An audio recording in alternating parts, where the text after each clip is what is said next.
Yes, Mr. Clark. May it please you, my lords, my lady.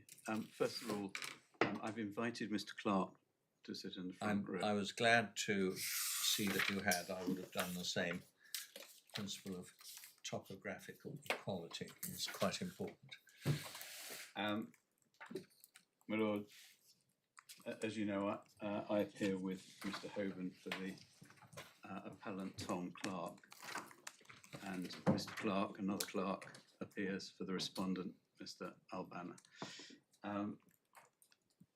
This is the appeal of Tom Clark against judgment of Mr. Justice Sweeting handed down on the 20th of March last year, and subsequent order dated 14th of June last year, in which Mr. Clark was held liable to Mr. Elbanna for damages to be assessed. The appeal proceeds pursuant to the permission of Lady Justice Whipple following an oral hearing which I attended with Mr. Clark and Mr. Hoban on the 11th of February this year. My lords, my lady, there's a core bundle, a supplemental bundle, an authorities bundle, and at your request, separately, a copy of Mr. Justice Sweeting's consequential judgment from the 14th of June. You've also been provided with a link to 3 short films of the incident, and I understand that you have had an opportunity. We've all watched it or them. Speaking for myself, there's one which is 1 minute 50 seconds. There's one which is 2 minutes 42 seconds, and actually, unless I've missed something, they show in real time, but critically in slow motion, the same important sequence. Absolutely. Again and again. Yes. Yeah. Right. Yes, and unless something arises during the course of the day, by which you then invite me to show those films again, I wasn't proposing to do that. That they show, as you've identified, a short period in a match on the 7th of October 2017, so now quite some time ago, between Cheltenham Tigers and Midsummer Norton Rugby Clubs, relatively senior amateur rugby clubs, in which Mr. Elbanna sustained spinal injuries. May I just say at this point that notwithstanding what we say about the findings of the learned judge, we of course sympathise with Mr. Elbanna, the injuries he sustained, and we wish him well in the future. It's admitted that such injuries as he may prove that he sustained resulted from a collision between him and Mr. Clark early in the second half of the match, and it's this collision that's the subject of the trial before Mr. Justice Sweeting and the subject of this appeal. Mr. Elbanna alleged that the collision was intentional and reckless or negligent, and Mr. Clark's case was that it was without intent, accidental, and it was not reasonably foreseeable, or he was not aware of the risk of significant or serious injury. The collision, we say, was the kind of event that happens in a fast-moving contact sport and did not and should not give rise to any legal liability. We would summarise it as being a relatively small flanker. He's 5'7" and weighs about 12 stone, running into the back of a much taller and larger prop forward. And we say, whilst it might foreseeably wind him or knock him over, it would be most unlikely to result in a serious or significant injury, and one would not foresee that in the context of negligence, or one would not be aware of a risk of such injury in the context of recklessness. And this can be contrasted with the conduct in the cited authorities, to which I shall return in due course. Now, you're raising that as though foreseeability is an issue on the appeal. Lady Justice Whipple only gave leave on 3 grounds, Yes. which she said were very closely connected. And all or most of them focus on the judge's word reckless in Yes. paragraph 33. If the judgment had been identical to what it is, except that before the word reckless in paragraph 33, the judge had said negligent, comma, indeed reckless, would Yes. we be here? Yes, because in that circumstance, I would be addressing you on the fact that we say that it was not foreseeable, reasonably foreseeable. And you'll see there's a discussion about this, and I'll take you to it in the closing submissions, that a collision of this type would result in significant or serious injury. And the reason I have raised foreseeability at this point is because if I understand Mr. Clark's skeleton argument correctly, he says there's a hierarchy of causes of action, starting with assault, then reckless, then negligence. And he says that reckless... Sorry, say it again, starting with assault. Yes, which isn't a feature of this case, but No. when he was addressing the court, and there's a discussion with the learned judge, he has a hierarchy of liability. I think assault really comes from if there a discussion about intent. Intent, all right. Well, intention, recklessness, negligence. Yeah. And the reason why I raised the point about foreseeability is it's not dealt with in the judgment, and the word recklessness doesn't appear in the judgment, but my learned friend says that the necessary ingredients for negligence and for recklessness have been dealt with by the judge, because he says that finding of recklessness must include a finding of negligence. And well, he's right, isn't he? I was going to say, let me deal with that at the outset. He is correct if the finding of recklessness is made properly.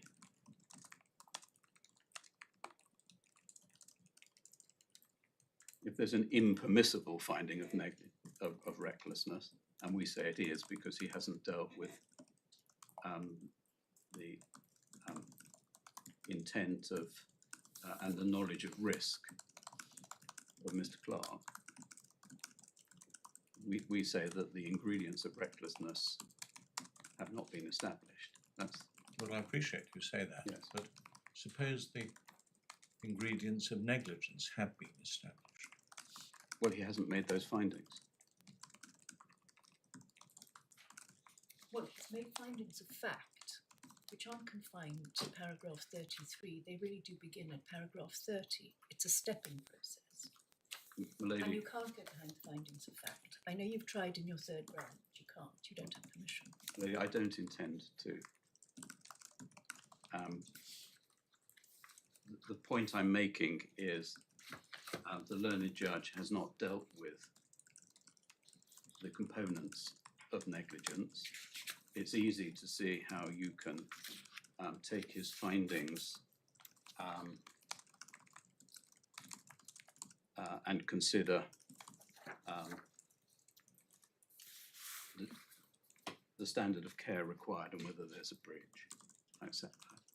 What I say is that he has not made findings that it's reasonably foreseeable that a collision of this type will result in significant injury.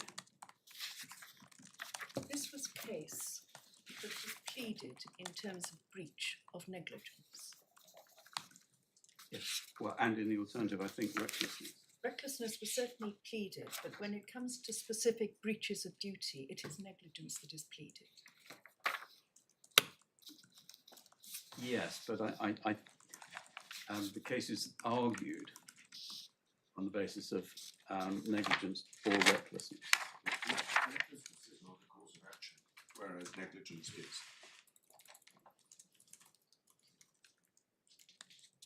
So it's a claim in Yes. negligence, It is a claim in negligence. Yes. accompanied by an adjective or adverbial use of the word reckless. Yes. The first topic you mentioned was foreseeability. Looking at the grounds of appeal Yes. on which Lady Justice Whipple gave permission, the word foreseeability is not to be found unless I've missed it. My lord, it's not, and I was addressing you on the point that is found, which is recklessness Yes, and the lack of symmetry. yes. And I was putting in context, taking Lord Justice Edis's point about cause of action, and that in negligence, reasonable foreseeability is one of the necessary ingredients.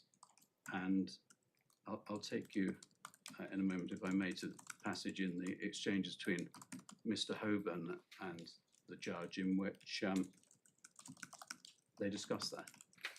Well, let's go back to how this case was first of all brought. As my Lord Justice Edis has said, negligence is a cause of action, recklessness is not. Yes. If one then turns to the judgment at paragraph 14 under the heading legal framework, the Yes. relevant law there is negligence, and that is the test that is set out. Maybe yes. And indeed, it cites the decision of Martin Spencer and also the authority of Condon.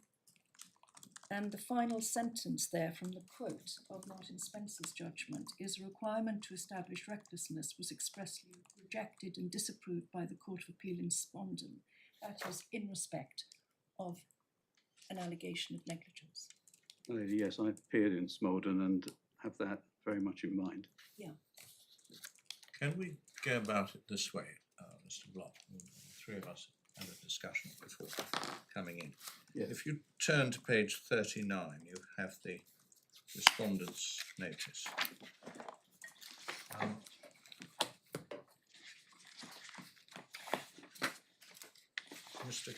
Mr. Clark of counsel is saying in two slightly different ways, as it seems to us, that paragraph 33 of the judge's judgment, line 6,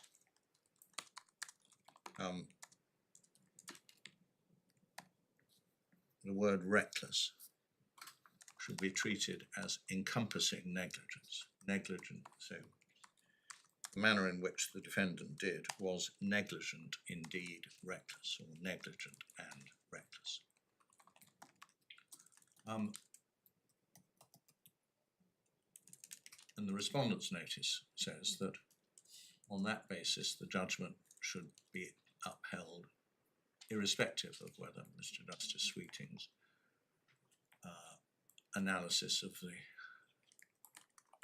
law of recklessness or his finding of recklessness can be sustained or not. It seems to us that we should consider that issue first. If you persuade us that, for example, because there's no adequate finding you say about foreseeability, that point is a bad one, then we go on to recklessness. But we would like to take the respondent's notice first. Well, of course. Right. And my lord, perhaps it's fair to summarise what is said in the box at the foot of page 39 is this is the respondent's case. Yes. That Mr. Clark failed to exercise the degree of care that was reasonably necessary in all the circumstances, so as to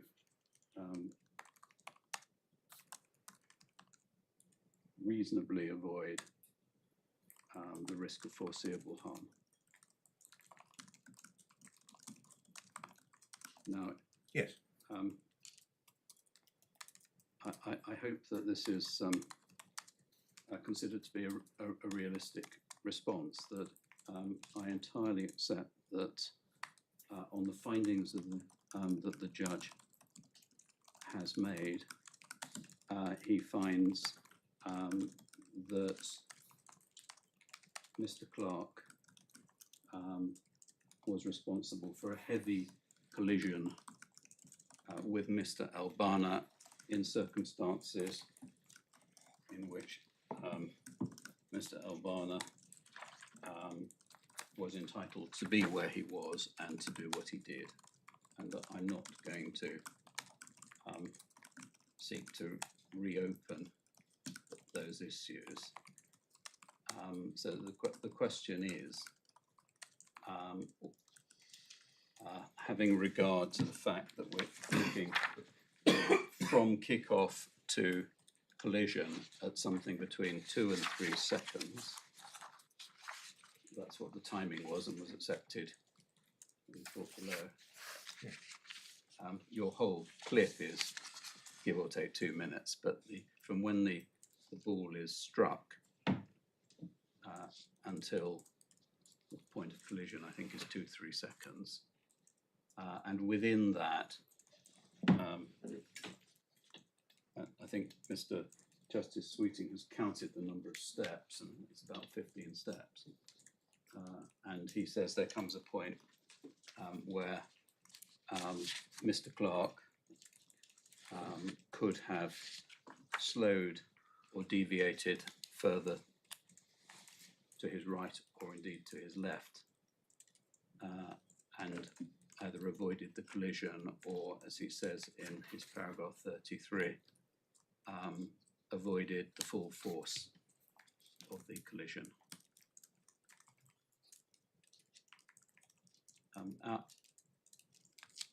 Our submission is that that is at best carelessness and not negligence, and it is similar to the jockeys in Caldwell.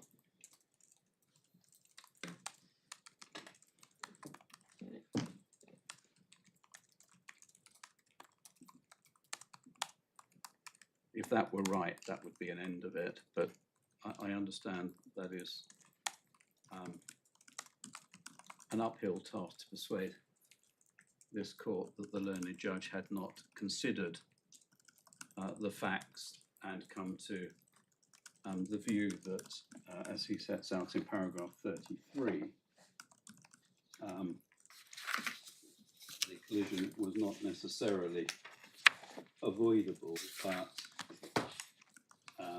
that at the very least could have been reduced to a soft contact.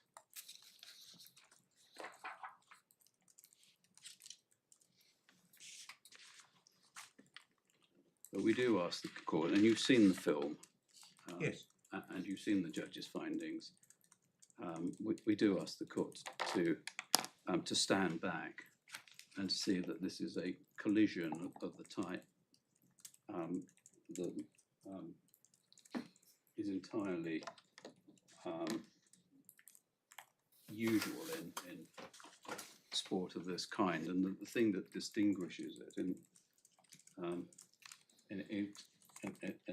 it's said by I think it's Lord Justice Lawrence Collins in Caldwell. The thing that distinguishes it is the outcome.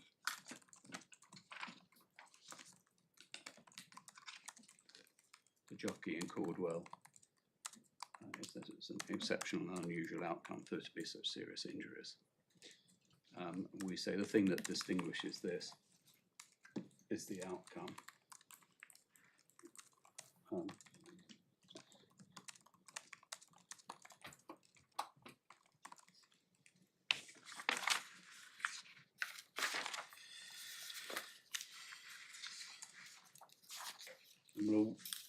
we accept as we must that you, my lady, that you will stand back and you will look at this and you will look at the way that Miss Justice Sweeting has described the collision and form your view as to whether, and that is the evidence. It's not a case where you're looking at documents or,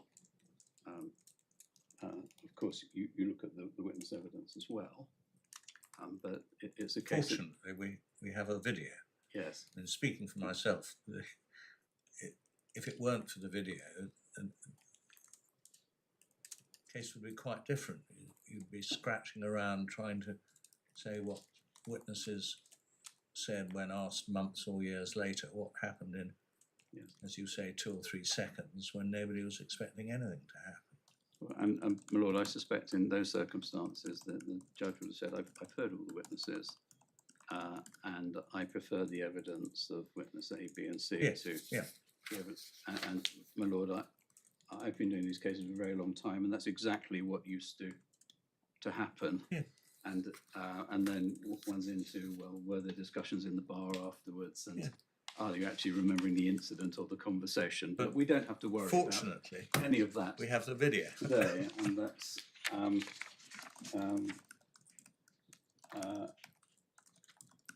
I mean, as an aside, that does put the expert evidence into context as well, because the experts are really there to assist the court as to the laws of the game and whether there's been a breach, rather than to interpret the video, although there's no reason why, the judge having allowed it, there's no reason why he shouldn't take into account the expert's views and see which one is more, as it were, in line and confirmatory with his own views. And clearly he has preferred Mr. Devney in that respect. And yeah. I do not intend to waste any of your time in seeking to do the impossible and persuade you away from No. from that. But It's very realistic. and I'm sure those behind me appreciate why I'm saying that. But, my lord, my lady, if we didn't know the outcome, and that were, as you recall your days at the bar, someone walked into your room in Chambers and showed you that video and said, look at that. Do you think it's foul play? Do you think it's negligent? Whatever. You get a range of views, but it's the outcome which we say here influences the view that is taken of this, and it's an entirely different quality of incident to that in Chenusko, in which Mr. Hoban and I were also instructed, and we've seen the videos in that, and also you've seen the judgments, and that was decided by Mr. Justice Martin Spencer to be a dangerous, wholly inappropriate, and the two experts ultimately agreed that there's no place for that kind of thing on a rugby pitch. It sounds as though one expert was rather demolished by Mr. Weir. Yes. So you see Mr. Weir in action. Well, my lady, it wouldn't have happened if I'd been there. All right. Well, you mentioned Chenusko and King. Yes. Mr. Justice Sweeting adopts a paragraph from that case. Yes. His paragraph 14 and a paragraph from,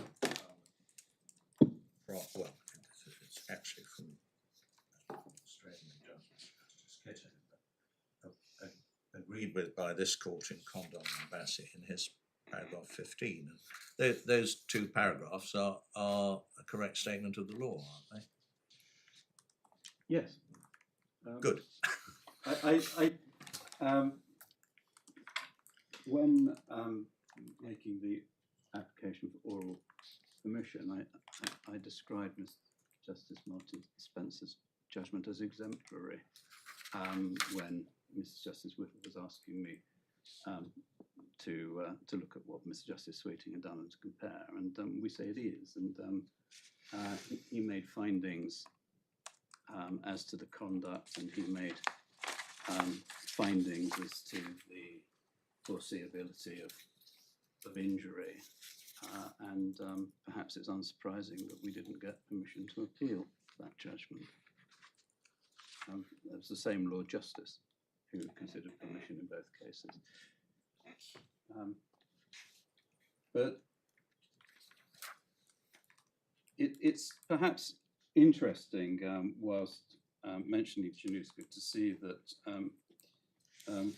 Mr. Brown, sorry, not Mr. Hogan, Mr. Brown, who was acting for the defendant in Chanuska, and Mr. Weir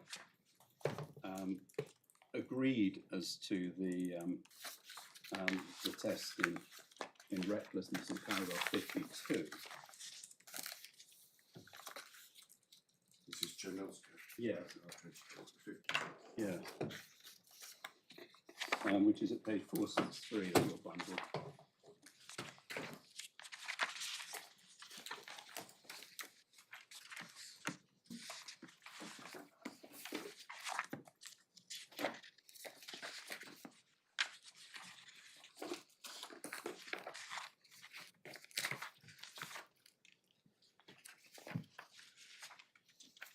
Now, I would submit the usual reading of the first line in relation to recklessness. Mr. Brown agreed with the definition, that suggests that Mr. Weir put forward the definition and that Mr. Brown agreed it. Sorry, Mr. Block. 463. It's no fault of yours, but this bundle has explained it, so just give me a moment to... My Lord, I'm not going to use my authorities bundle. I've got it on my iPad. Would you like me to hand up an intact bundle? No, that's very kind. It's all right. I can take with this now. I don't think we're going to be looking at Three Rivers and the 200 pages of that judgment. I don't think so. Okay, Chernuska. Yes. So I'm looking at page 463, paragraph 52. Yes. In relation to recklessness, Mr. Brown agreed with the definition which had been proposed by Mr. Weir in his opening skeleton argument. Whilst reckless is not defined in the sports cases, it's generally taken to involve being aware of the risk of injury resulting from such conduct and unreasonably taking that risk.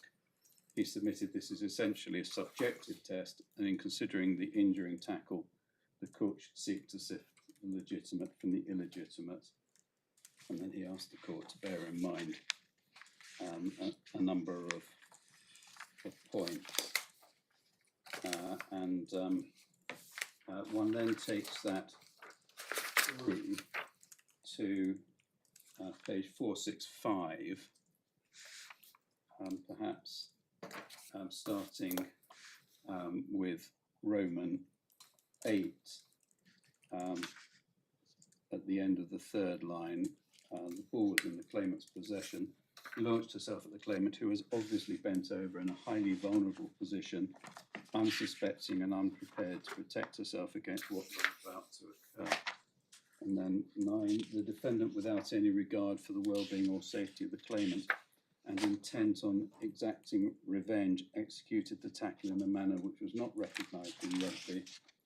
She drove the claimant backwards and, importantly, downwards, using her full weight and strength to crush the claimant in a manoeuvre which was obviously dangerous and liable to cause injury. And you may recall that Mr. Justice Spencer demonstrated his technological skills at page 455 by including a photograph in the judgment, 454 in fact, and you see a still of what has just been described at 454.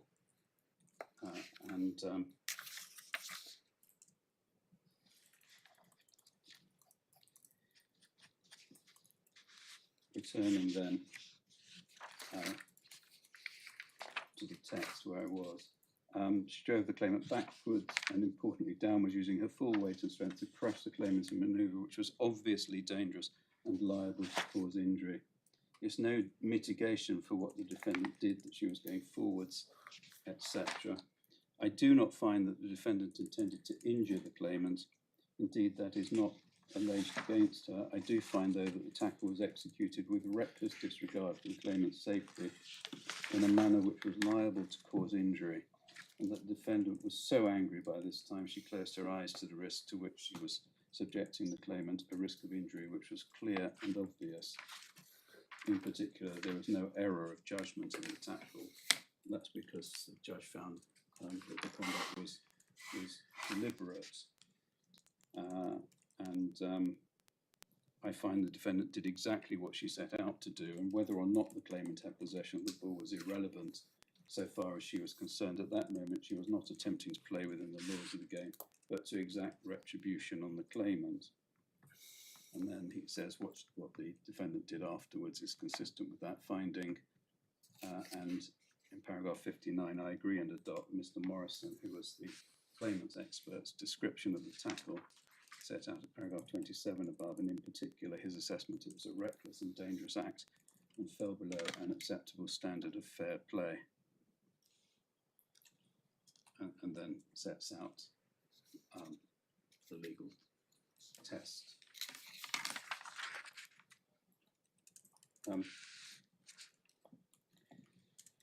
We say that that's a wholly different type of conduct to the conduct that you're looking at, and whilst the statement of the law is agreed, it's an essential element of the statement of the law that one is looking at what was reasonable in all the circumstances.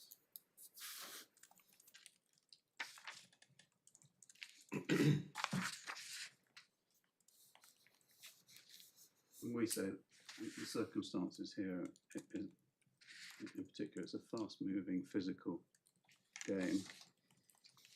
The ball is kicked into the air at kick-off, and it's the role of Mr. Clark to run to seek to either catch the ball or to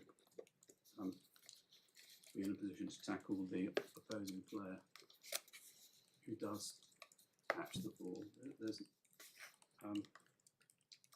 There's no ulterior motive here to take the claimant out, to stamp his authority on the claimant. Indeed, it would be surprising if a flanker were to do that, bearing in mind the retribution that could be meted out by the prop forward at some point. Now you're giving expert evidence. In the match. Yes, and I think there have been some fairly robust flankers in the history of rugby. I'm just thinking of Mr. Skinner. Yes. I think Mr. Skinner was rather larger than Mr. Clark, but well, point taken, and I wasn't seeking to give it. The point I was making is in Chinooska, there's a lot of history. I don't know if you've had a chance to read the judgment, but there's a lot of history there. This is the second match. In the first match, the defendant quite badly injured two women, and she had just hurt herself in trying to execute a tackle on the claimant, and the judge and the experts eventually formed a very dim view of that. Here, we say this is an error of judgment in a fast-moving game. It would be unfortunate, we say, if it's come to the point that if a player who has eyes for the ball and runs into an opposing player who, let's say, he could have avoided, and that's not what we say, but let's say he could have avoided, but that of itself results in a finding of negligence as opposed to a finding of foul play if appropriate. And indeed, the judge who, and there's discussion about and the judge wasn't focused solely on these players, he had them in his view, he did not form the impression that this was foul play, and the RFU citing committee, sorry, before that, the county citing committee, and then the RFU, which is obviously only exercising, as it were, a regulatory appellate jurisdiction to see if no citing committee could properly have come to the decision it did. So perhaps that's all the appeal does. But the first, they have exactly the same film. But they're not interested in negligence, are they? But they're interested in foul play. They're interested in foul play. And they're not. If the judge was uncited, the judge didn't give evidence here, but there was The referee. Sorry, the referee. Yes. Judges, of course, never uncited. Yeah. If the referee was uncited or partially uncited, and there was a reconstruction of what he had said to the captain afterwards, which suggests he saw it, but wasn't just focused on that, because he was no doubt watching the ball as well. But the citing committee didn't have that restriction. These were persons steeped in rugby looking for foul play from the film, and they didn't find it.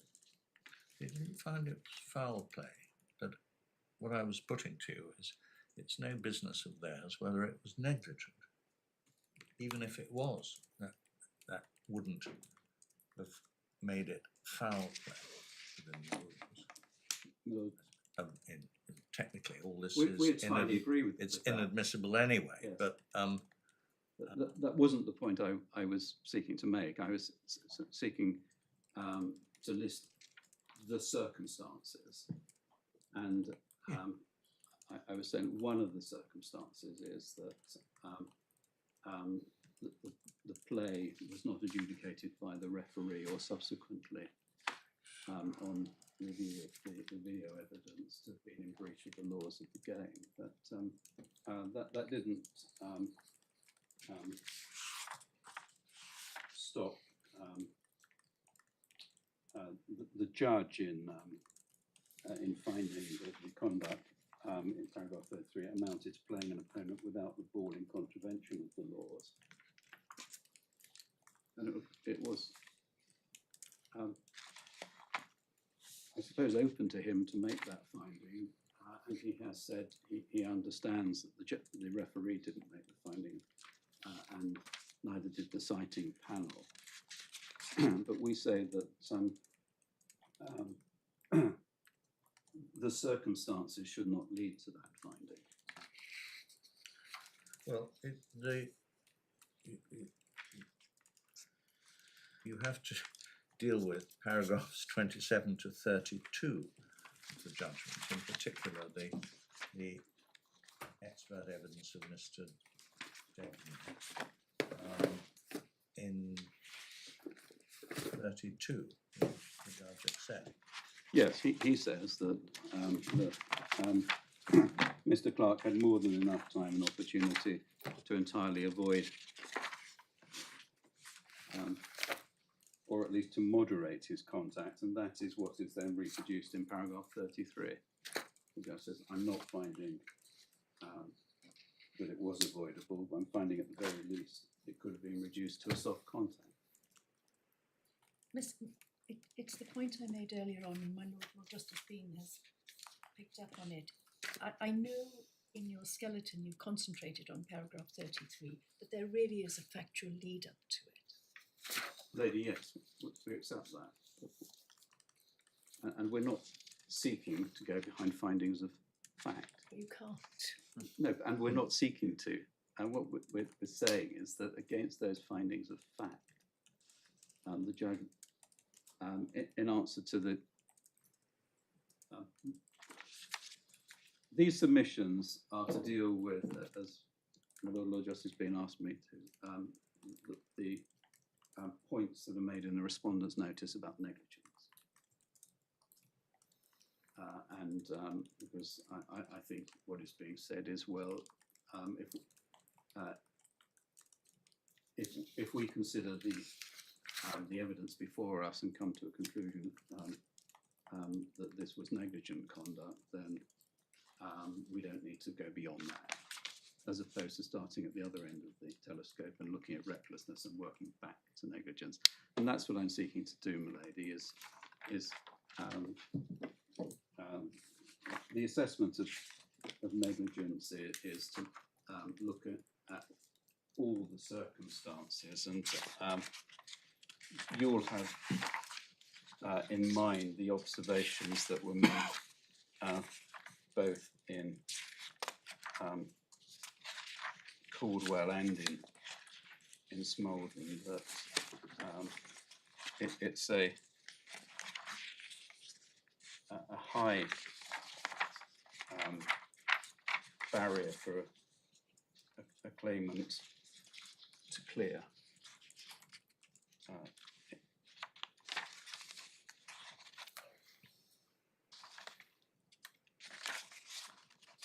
There you go. I'll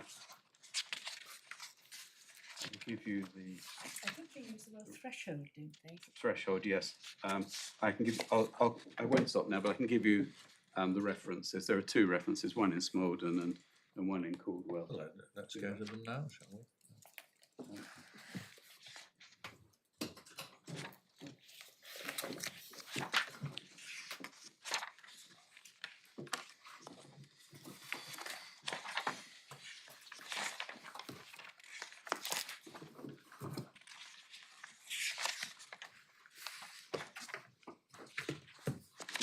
Paragraph 39.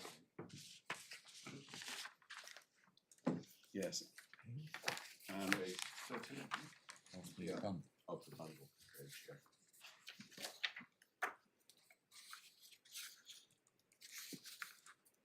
Which page? 39 of Caldwell. Paragraph 39, page 30 of the bundle is what I'm.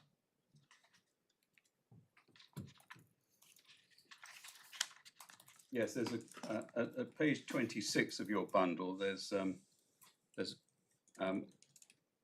quotation from Lord Bingham's judgment in Smolden. The threshold of liability is a high one. It will not easily be crossed, and that's in the general. This is in the connection, in the context of liability of a referee. I see. It is then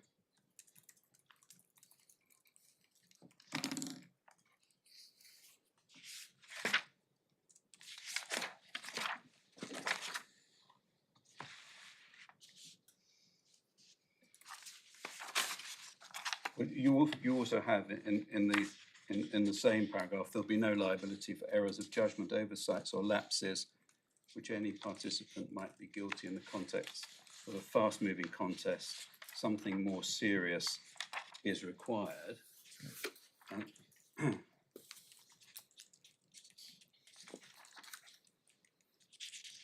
Check the paragraph cited from Condon and Bassey.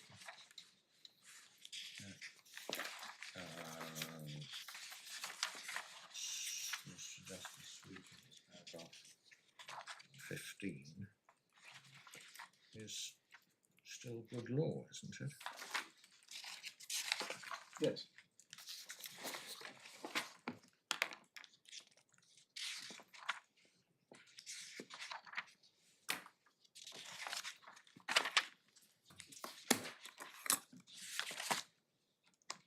It's a clear test which recognises that within sporting context there can be a variety of circumstances, and account should be taken of them when applying the test.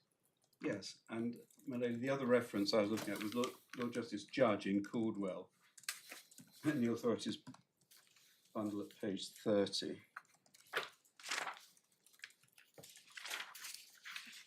Paragraph 39.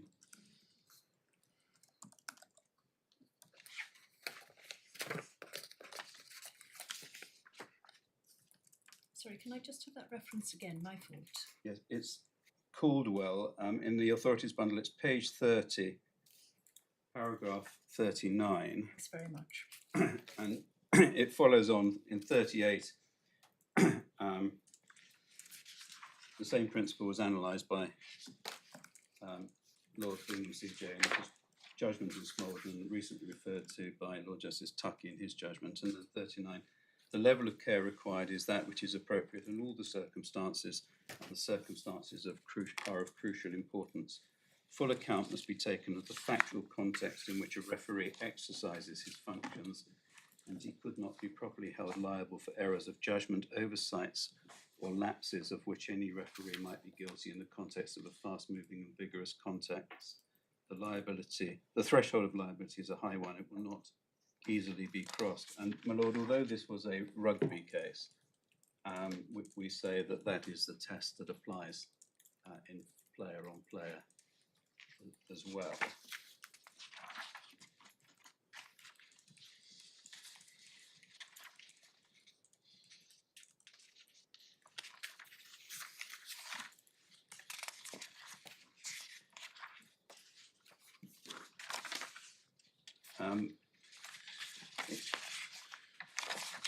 It may be helpful at this point to take you, this is in the supplementary bundle, it's in Mr. Hoban's closing submissions.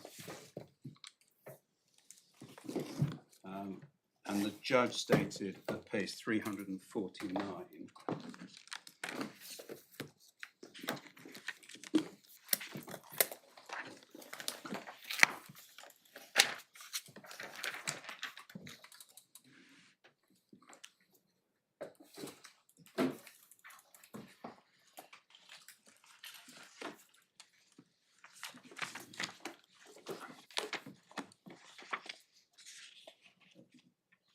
at the very top of the letter A. Yes, well, I mean, I think in terms of negligence, as I say, negligence simpliciter, if we're still allowed to use the Latin term, the foreseeability of injury goes to the existence of the duty, yes, and also to the content of the duty. And obviously, in assessing both of those, you would have to bear in mind the context, which is a sporting match involving contact. So I would see that, yes, by the time you get to recklessness, if there is a finding of recklessness, you have accepted, have you not, that there was a risk of injury which was appreciated by the player who pressed on nevertheless. I mean, that is the definition of recklessness. And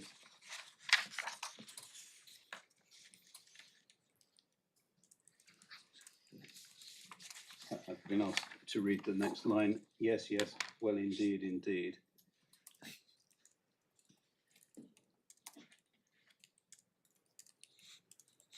So the judge has here, we say, properly acknowledged that foreseeability of injury is an important ingredient in negligence. And that if he is to make a finding of recklessness,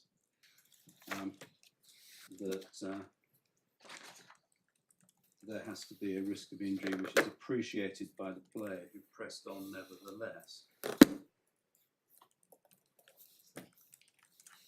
And my lord, much criticism is made in the respondent's skeleton of whether points were taken or not taken.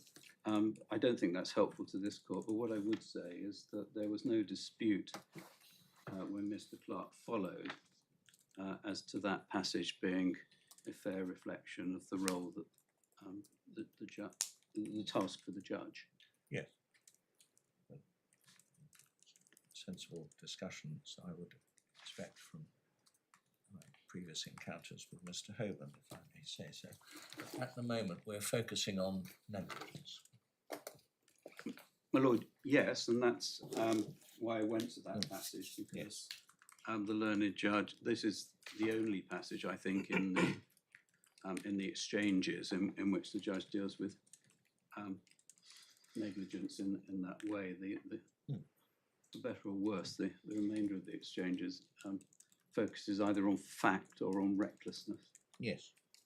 Having taken you to the passages from Caldwell and Smolden, I thought it was helpful just to show what the judge's understanding of his task as to negligence was. And so, coming back to the circumstances, we say that that high threshold has not been cleared, and in reaching that decision, one of the things that you would have regard to is, well, what was the foreseeability of harm from Mr. Clark's actions?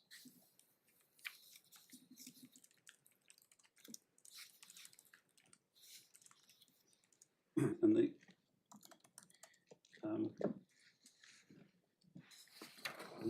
the judge deals with that in paragraph 33 in this way. It's in the final 4 lines at page 89. Is amounted to playing an opponent without the ball in contravention of the laws and courted the risk of injury, a risk which eventuated with catastrophic consequences for the claimant. Well, that's where he says it there, but in fact he starts it at paragraph 30. He's using exactly the same phrase about courting the risk. Yes. If one just goes the last 3-4 lines, he deals with the fact he didn't reduce his speed or alter his line. He says, Mr. Goddard did. It is apparent the defendant could also have done so. And then we have this. In fact, he chose to run so close to the claimant that at best he would have been brushing past him at speed. He was courting the risk that even a slight movement would result in a forceful contact, with most of the kinetic energy being transferred to the claimant, given that he was virtually static in comparison to the defendant. Lady, So yes, there that's are a risk of findings collision. there about a choice being made by the defendant and the consequences of that choice, namely the risk that he was, to use the judge's word, courting. Well, the risk he was courting in paragraph 30, lady, it is a risk of a heavy collision. Forceful contact. Yes. With most of the kinetic energy being transferred to the claimant. And he found earlier on that he was moving at speed. I don't immediately have the passage. My lady, yes, that's correct. But my lady, that is a risk of a heavy collision. It is not a consideration of the consequences.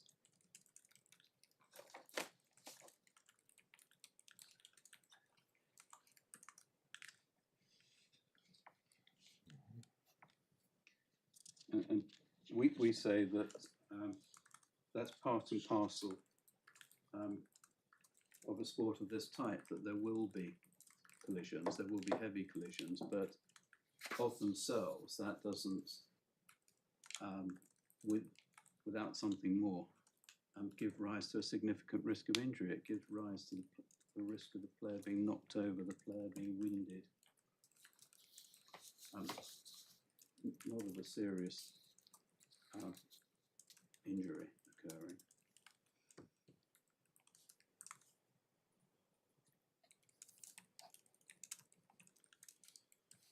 So when my lady, and I assure you uppermost in mind what you've said about the earlier paragraphs when I make this submission. But the judge, in dealing with the risk of injury, only deals with it in the way that I've highlighted in paragraph 33. So what he says is that in doing this, Mr. Clark courted the risk of injury.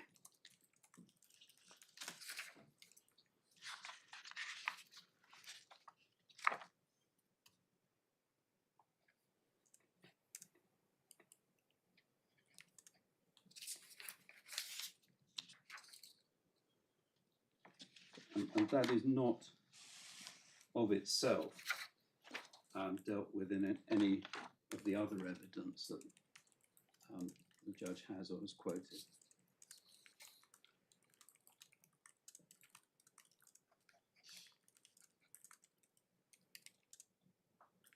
And so it's our case that it was wrong to find, if you, or it would be wrong for you to find that the judge has properly or could properly have reached a conclusion that a collision of this type gave rise to a foreseeable risk of injury as opposed to a foreseeable risk of knocking the player over, wounding him, hurting him in the sense that there's transient pain.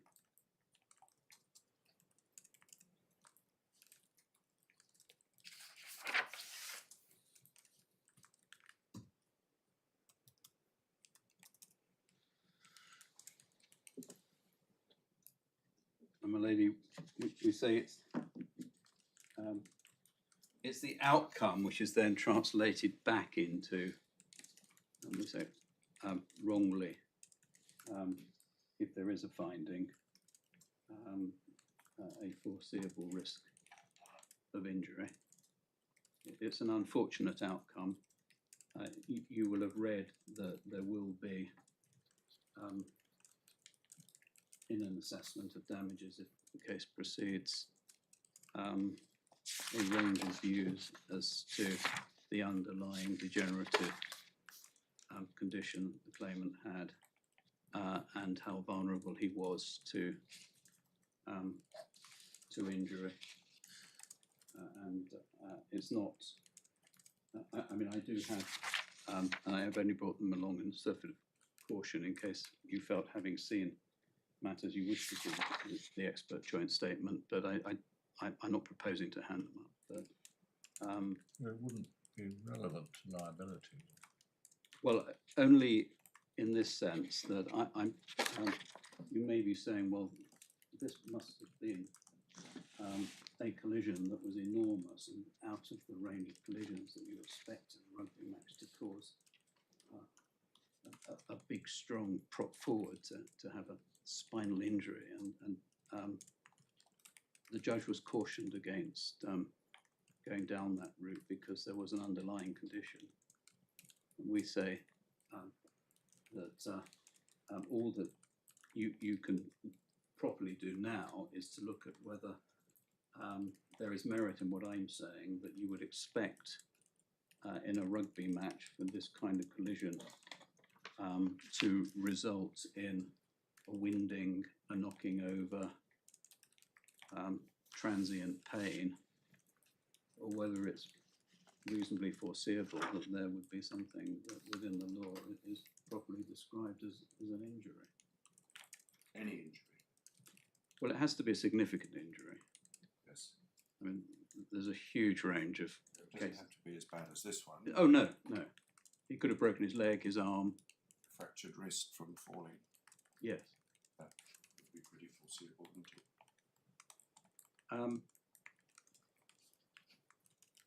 Well, we would say no, in the sense of it's foreseeable that there are many actions in rugby or other physical sports where players fall, protected or unprotected, and sometimes they injure themselves, sometimes they don't. We'd say it's taking it too far to say that there's a particular risk that should be foreseen by other players who behave in this way. And that's in the context of negligence where there's an objective test.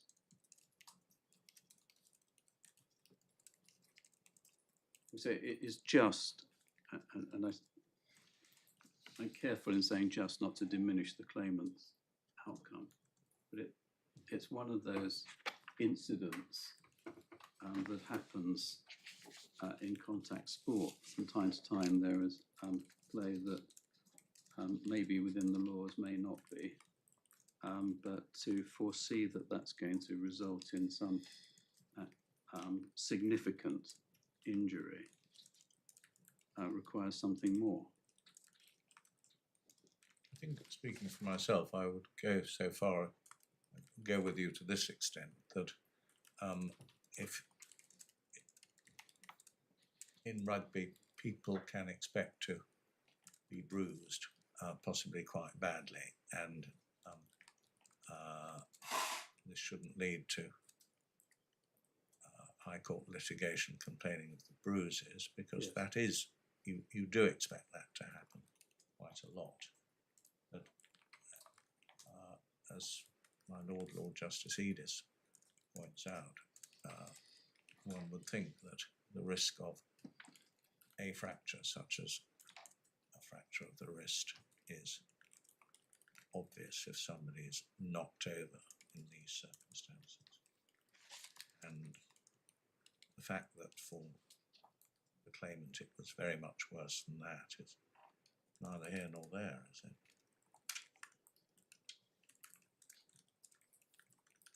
Neither here nor there, in the sense that one doesn't have to foresee the precise injury that the claimant sustains. I mean, that goes across the whole law of personal injury. But one does have to foresee that there would be a significant injury. And it needn't be a spinal injury. It could be some other orthopaedic injury, I accept. But what we're not accepting is that simply running into someone with enough force to knock them over should be of itself deemed to be negligent, because there was such a foreseeable risk of injury. And one can foresee, if one takes it to absurd degrees, one can foresee almost every action in life could have a consequence. But is it reasonably foreseeable is the test. And we say it's not reasonably foreseeable, but to run into someone in the way that the claimant has will result in a significant injury. And it wasn't a matter that took up any further time in the judgment, or in fact in the submissions. The submissions were concerned with the subjective realisation by Mr. Clark of a risk of injury, and whether, having acknowledged that risk, he wholly disregarded it.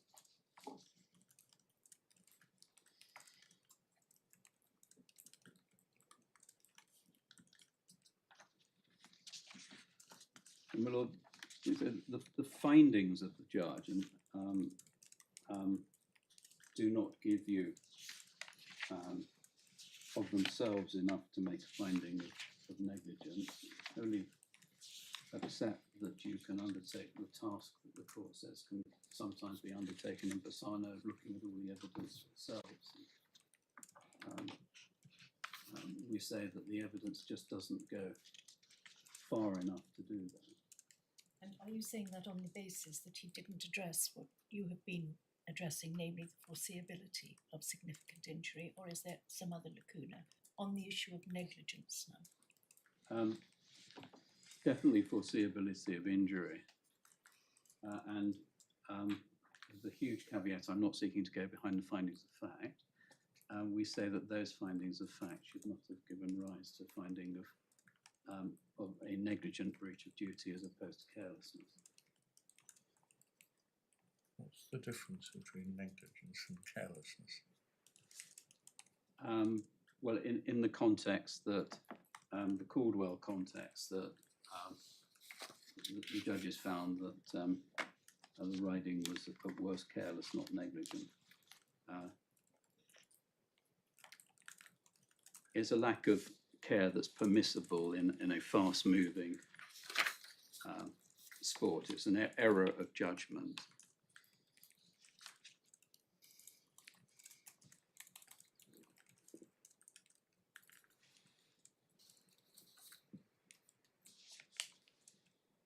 Well, on that, the judge relied on Mr. Devney's conclusions, which he sets out at paragraph 32.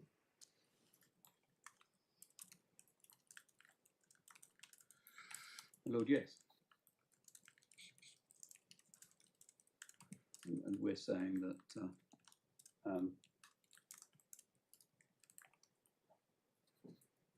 the conclusions are that there was an opportunity to avoid or moderate the contact. We're saying that that of itself is not a breach of duty. We're not seeking to go behind the finding.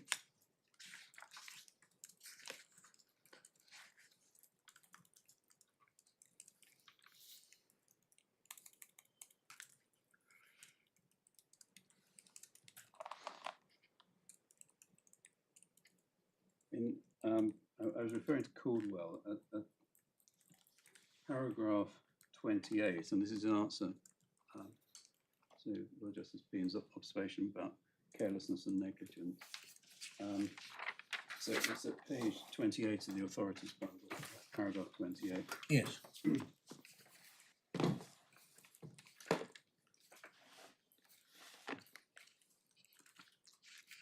We're looking to deal with the judicially raised eyebrow about the distinction between carelessness and negligence.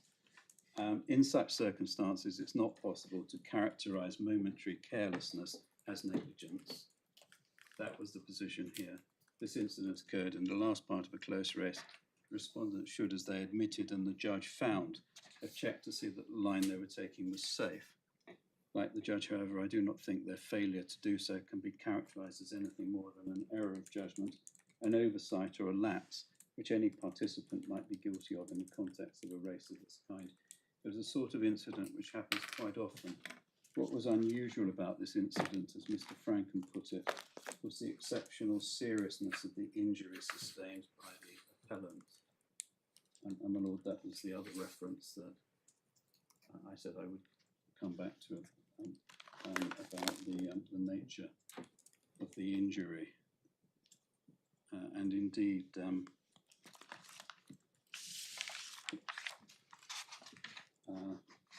Mr. Justice Martin Spencer, in the final paragraph of his judgment, which is in the authorities bundle, page 466,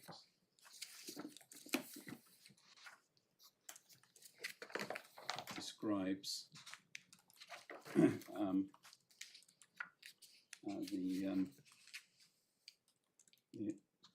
the defendant's conduct. I therefore find that in this very unusual and exceptional context, the defendant executing a manoeuvre which was not within the experience of the experts, the defendant is liable. So one looks at unusual and exceptional, and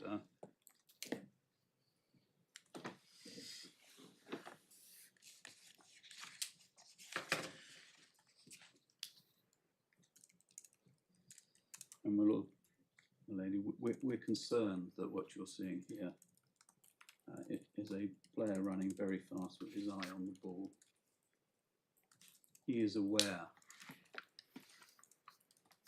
of the position of Mr. Elbanna. He's aware that he perceives Mr. Elbanna as moving to his right, and he seeks at the last minute to avoid him. There's nothing malicious here. This is an error of judgment. You say it's not particularly helpful to look at Mr. Goddard because his role was slightly different, and there are many reasons why he could have slowed and taken the action. He's the player who's running up the left.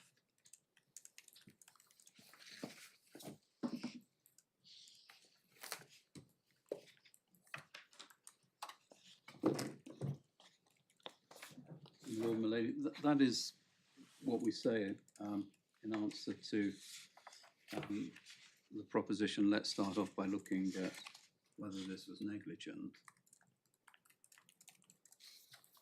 Yes. We'll just rise for a moment and decide whether we'd like to hear next from you, from Mr. Clark, or neither.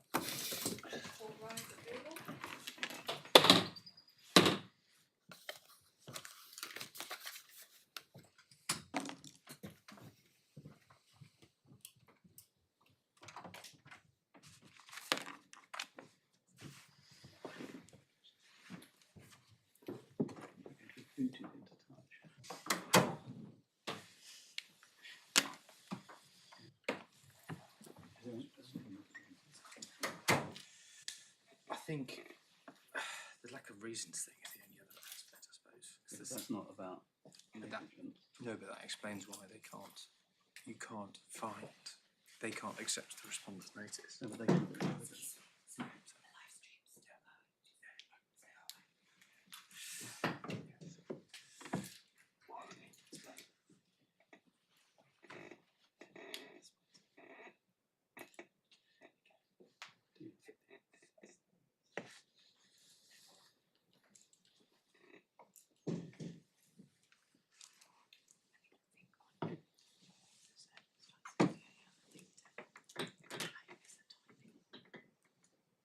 Well, they've got the timing, haven't they?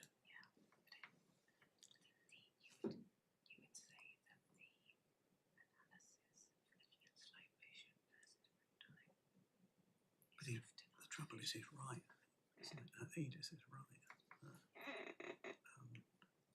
Objectively, you can foresee that if you run into someone who's not expecting you and give you a push to the ground, you could break your wrist.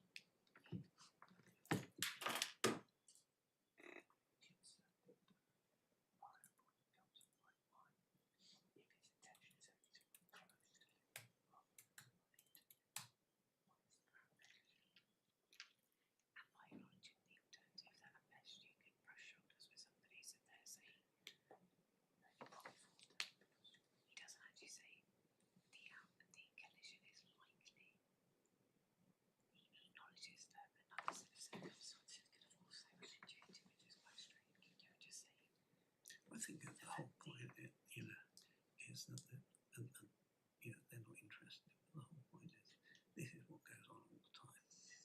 So unfortunately, neither of the experts said that. If you said the likely outcome by running loose this person was a condition, okay, fair enough, but you don't, you acknowledge that. Yeah, but you're beyond that though, because he's finding a fact. Yeah, it's fine if she could have avoided it. But he says whether or But not it's avoidable. So He's finding a fact is that he deliberately ran that line. I mean, this is the trouble with the Court of Appeal. Once they disappoint Alex, I you, did say that it was, you'd see this 20 times a match.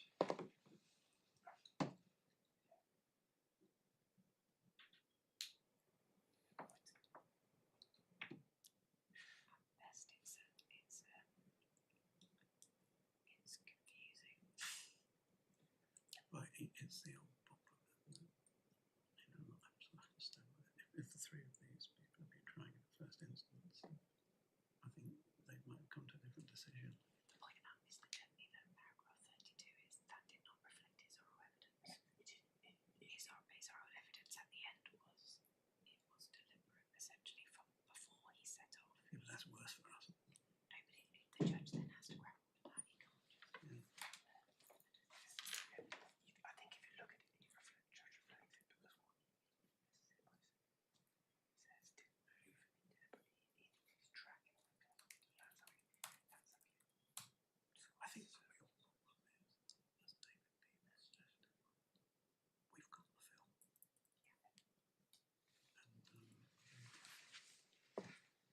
it's like whether the judge made a wholly unsustainable decision to accept that the Why throw in reckless? That's what I'm bringing. The lack of analysis of the oral evidence, because that's the bit you can't see. Yeah, that is true. if it had any sense, they would give a judgment saying, this is through it's not helpful determining negligence to look at recklessness.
don't see how much reasons comes into what they've just done.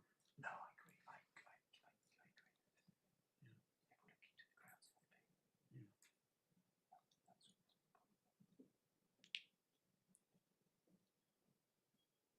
Yeah.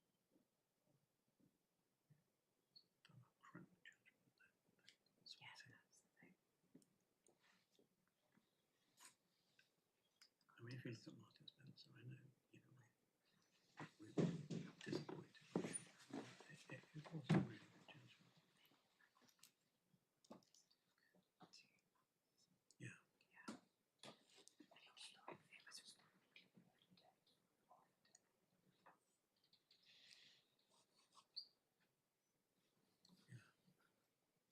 was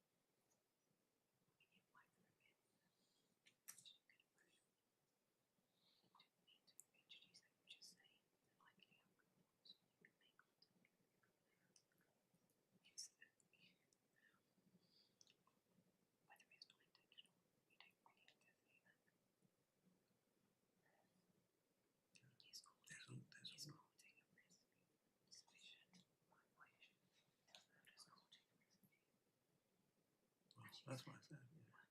Where did that come from? Yeah.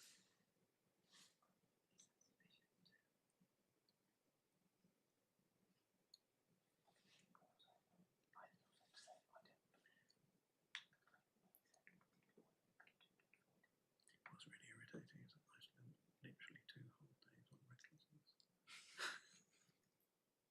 And they're not going to let us do it.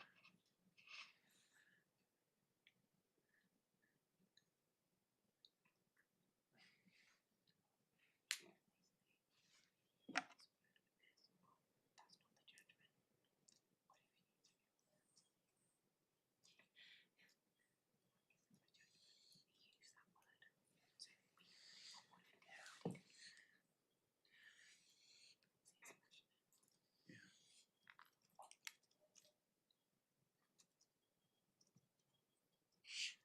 Taken longer than I thought it would.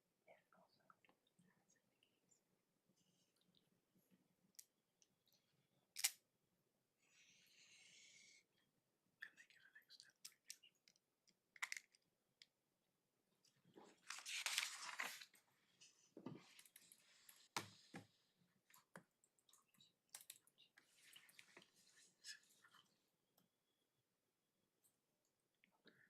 Philip asked me if I'd pack my tin hat. The problem with the court is you can scheme and then they walk in, and Philip and Whipple did it for me, and they've got their own agenda. I think actually court work is quite helpful to us because it is careless. I don't think anyone's ever made the point that, oh, well, that story specifically about Respondent. It's the same Yeah. different stories. Yeah. Well, there is a discussion somewhere in one of the cases, I can't remember which one, that it could be said that the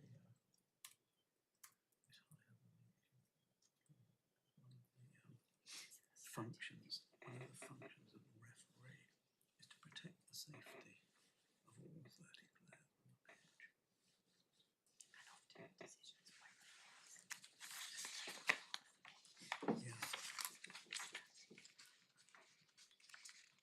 Yeah.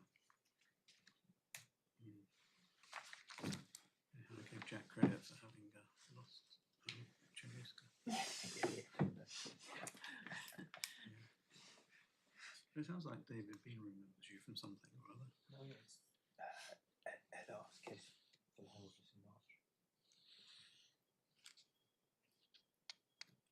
An appeal. What was the outcome? They felt it was academic. Leave to remain halfway through the hearing. On classic Home Office style. And his appeal for being it's all about Ukraine schemes. So is Trump meeting Putin today? Be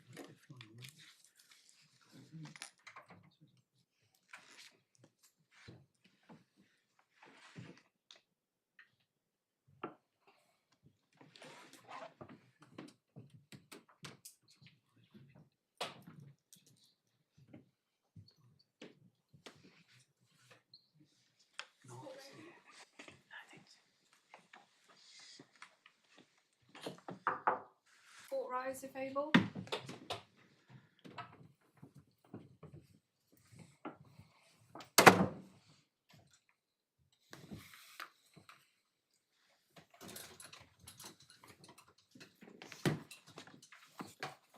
Mr. Block, we're very grateful to you for your submissions, but they have not persuaded us. And in those circumstances, Mr. Clark, we need not trouble you. We are satisfied for... Do sit down, Mr. Block. We are satisfied that the judge's finding in paragraph 33 that the defendant was reckless encompasses a finding that the defendant was negligent to a degree which distinguished his conduct from a momentary error of judgment. Mr. Block has also not persuaded us that such a finding of negligence was erroneous. It therefore seems to us that the Respondent's notice is well founded, and in those circumstances the appeal falls away, and that no useful purpose would be served by embarking on an analysis of the law of recklessness. We're very grateful to all counsel for their assistance. Thank you, my lord. Yes. My lord, plainly, I will confess I was anticipating that we might have to wait for a judgment, but that's probably my idea. Oh, anyway, I'm not ready with an order, but no, perhaps... no, you will. There will be in due course a judgment explaining why I see. the appeal will be dismissed. I see. That wasn't it. Thank you. So I don't need to be ready with an order today. You don't need to be ready with I can make a start. An order, but the order in due course will be that the appeal will be dismissed. Yes, of course. Just a question of reactivating aspects of the judge's order that was stayed. I hope that we don't We need can to probably- trouble you with that, and that once you've handed down your judgment, we should be able to agree. Thank you. It will hopefully the matter can be progressed if it isn't going to be settled, and some direction should be agreed as to where the damages Yes. issue goes. So the things like the next step was to ask Master Eastman for a case management conference on. Yes. Yes, I'm grateful to Mr. Block. We can work together in anticipation. You'll want to get on with it in everyone's interest, won't you? Sorry, Willie. You'll want to get on with it. It's in everyone's interest. Yes. Yes. My lord, I hope we're due to meriting. May I just raise one point? Yes. This is not the first sports appeal that I've been involved in or that I've read in which judges have mixed recklessness and negligence in a way that doesn't really assist the parties. You've read the consternation that there is on this side of the court about the finding of recklessness and no discussion in paragraph 33 of negligence. And if you felt it appropriate in your reasoned decision to say something about that, I think that would be helpful for future litigation. We'll bear that in mind, Mr. Thank Clark. you. My lord, if I just may make a comment on that, and I realise my friend is thinking of a bigger picture, but nevertheless, you have my contention, my skeleton argument that in the end the judge was doing nothing other than Mr. Hoban asked him to do. So it seems a little bit difficult to me for the appellant to be asking you to resolve an issue that they engaged with in the way that they did. Well, I have nothing. there may be in the next case coming down the pike, it may be necessary for this court to deal with issues of recklessness. I don't Yes. know. All we can say is that in this case, it seemed to us that the respondent's notice was decisive. But we'll bear in mind what Mr. Block says, Yeah. and indeed what Right. you have said. Yes. I mean, Um, Condon and Bassi, you may feel, dealt with this long ago. But yes, thank you, my lord. Well, thank you. We're aware of the sensitivities, but all we have to do is decide this case. Play the game in front of you. Yes. Thank you both very much.